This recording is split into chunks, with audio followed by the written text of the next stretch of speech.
Reef DVM's coming at you with a long-awaited update. KB Eco 2 series by King is basically a 208 volt to 220 volt electric heater. This heater picked up at Menards on sale this fall, and I want to put it in our greenhouse. It's a 2-stage heater with an economy mode if you want to use it. A little digital display, runs on 240 to 208 volts, so you got to wire it up. I already have that down in the greenhouse from when we built it. Comes with a little set of directions, a remote, a couple batteries, and a little bracket to hang it.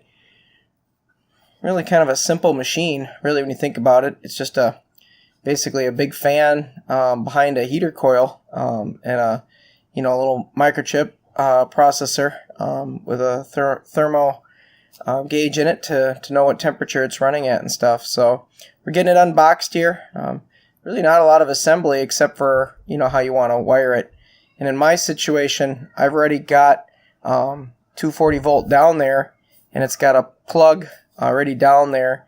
So I'm going to get myself a dryer cord that matches it, which is a 10-30P NEMA cord, and we're going to put that on it. This is, probably the easiest for me, because when we put the greenhouse in, like I said, we had it wired for that outlet already down there. We knew we were going to put a big heater in it, so this just makes it the easiest. So take the back cover off.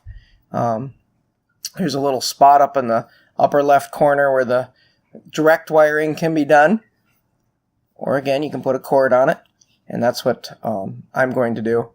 I'm looking forward to this. All winter, last winter, we ran a couple little space heaters in there. The space heaters are fine, but they didn't have enough fan space to really get to the back of the greenhouse. And I really didn't want to hang this from the ceiling and have it blow down. I really want to keep this closer to the ground, have it blow across the ground and let the heat rise up. Now, the interesting thing in Minnesota's winters is that we still get quite a bit of sun, and the greenhouse effectively gets well into the 70s and 80s on its own, just with the sun. But unfortunately, the nights get pretty cold, and when they get cold, it drops down to zero. Every plant would die pretty quickly, even in the greenhouse. Now, I've seen people insulate their greenhouses and throw hay and straw and everything else around them, and the bubble wrap tape and stuff like that, and try to keep the heat in. But I found that if you just keep the little plant mats that you plug in down, and you keep it at night, say around at least 60 to 70 degrees, plants do pretty good in the winter in the greenhouse. So I'm just wiring it up here. It was basically three wire nuts that had to be done, and then you had to get a ground on it. And it's a kind of dryer plug that this thing wires up to, which is nice. It's a little bit of a tight space getting it in there, but again, it all went well. The wire itself is very big and bulky, but what are you going to do when you're dealing with 240? So my game plan with this is it'll replace both little heaters in there, and then I won't have to have those running without a thermostat, so to speak. They're just dial ones. This one's much nicer because it's got an actual thermostat. I was real pleased with how it assembled. The dimensions on this are pretty simple. It's about like 18 by 18 by 18. It's like a perfect cube. The only downside that I saw to it when assembling is the fins in the front. They're a little chintzy. They're just held on by little thin pieces of metal that's kind of been bent at an angle.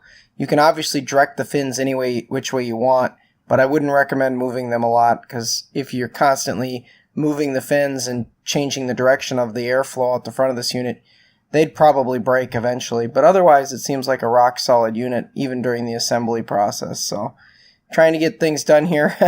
I'm taking phone calls even while trying to assemble this. It's a nice fall afternoon when we were actually putting this together, so it was pretty easy to do. Now, of course, it being winter, it's much easier to do the review on it, because I can, kind of explain how well it's working and stuff.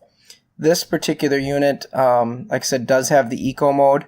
That's my one caveat to the unit. It's got an eco, it's got a low and a high mode, and then of course it's got fan only. The only downside to the unit is the eco is just not strong enough to take an 8x12 greenhouse through a Minnesota winter. It does much better if you just put it in its regular mode for high fan when it needs it and let it blow when it needs to. So here it is all assembled. I've got the 30P cord on it with plenty of cord to plug into, which is a dryer cord. I've got the fins in the front the way I want it. I'm pretty much all set to go down and get this thing installed. So I'm going to grab one of my kids here, and as I get these fins bent up probably a little bit more, I'm going to take it down and we'll get this thing installed. So here's our electrical post, so to speak, in the greenhouse. Had my daughter get rid of this little space heater. That's what we were doing with it before. Just wasn't big enough. So we got the plants, as you can see, outside the greenhouse right now, just so we have space to work. So the greenhouse is going to look a little empty while we're in here working on it. But in the fall, when we actually shot this installation part of it, the weather was nice enough for the plants didn't have to be in the greenhouse. I had to put some big lag screws into this big 8x8 post to hold this up. I'd say the unit probably weighs maybe 25 pounds. Certainly enough where you want the bracket to be able to stay. So again, I could have mounted this from the ceiling. The greenhouse is strong enough to do it, but I really didn't want to. I didn't want it that high and then the heat all rising up. I want it to blow low, put the heat down, and let the heat rise up that way. I don't want the floor of the greenhouse to be so cold, especially since sometimes we have potted plants on the floor. Now there's all sorts of different types of, heaters that you can use in a greenhouse. I chose to use electric because we have electric, throughout the farm, and it's pretty affordable for us. Now certainly you can get propane ones. You can certainly do wood burners and other types of boiler types. I've seen a lot of even some, really crude geothermals that have been put in. But electric has been kind of my preference, especially with the ability to just kind of plug and play with it. So once I got this thing installed, it wasn't too tough to do. It was just a matter of getting like the, plug in and then kind of hoisting it up and getting the main screw into the unit. I did have to mount a little, what do you call it, like a little washer between the wing nut and the mounting plate. And I did that because if I didn't, it seemed to really kind of scratch and grind as it would, be moved around. I don't anticipate moving this unit around much, but there might be times where we want to direct the flow of air to a corner or maybe to the long way. So I thought maybe it'd be helpful to keep it so you could move it a little more.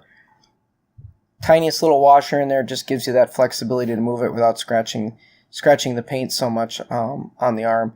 I suppose if you hook this into a garage, it probably wouldn't make a difference because you never climb a ladder to move it once you set it. But for the greenhouse sake, it certainly does.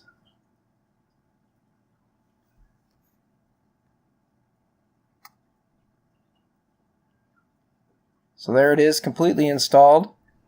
All I've got to do now is just mount the little remote control, and it'll be pretty much ready to fire up. As you can see there, I've got the dryer cord there plugged in on the back side.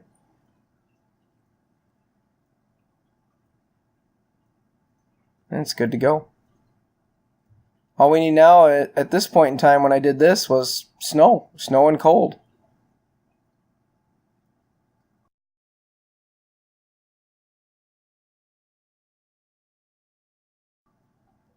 So we're going to kind of fast forward here a little bit. I'm going to finish putting on the remote control holder here. And once I get that in, I bring all the plants in. And then I'm going to skip ahead in this video, basically about 4 months to today. And I'm going to give you my review on how I think it's going. So here we are. It's about 0 out. It's late afternoon. It's actually, the sun is starting to set. It's going to be dark here in about another 20 minutes. It's doing excellent, folks. Again, my only caveat is the eco mode is not strong enough when it's 0 out to keep the 8x10 above 60 degrees. It just can't do it.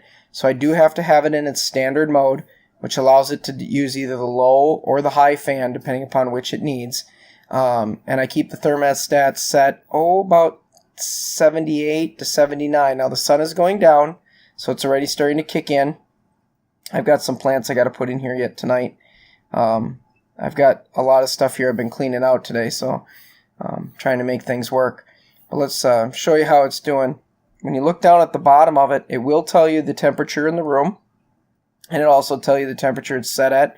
So right now it's at 79 it's set at, but I think the room temperature is about 78 by the machine. I can tell you that's not perfectly accurate. It's been running now for about 2 months. It's had no problems whatsoever. So you can see it's not dirty or anything. It's holding up really well. Cords, plugs, everything. It's working great. I've had no issues with it. But I do have a thermometer in this room, which is nice. I have it on one of these lower shelves down here. Let's see if I can pan over and get to that so you can see that thermometer. But again, the machine's set on 79. As you can see, I would say it's keeping it about 74 in here. This is an 8x12 greenhouse, so even though the thing thinks it's 78, 79, actual temp it isn't. So now it's dark this evening. I've got all my plants back in it after doing some cleaning and maintenance. It's looking great, folks. Lights are still working excellent. The building is working great. I appreciate you guys watching. Please like and subscribe. We'll keep putting out great videos like this.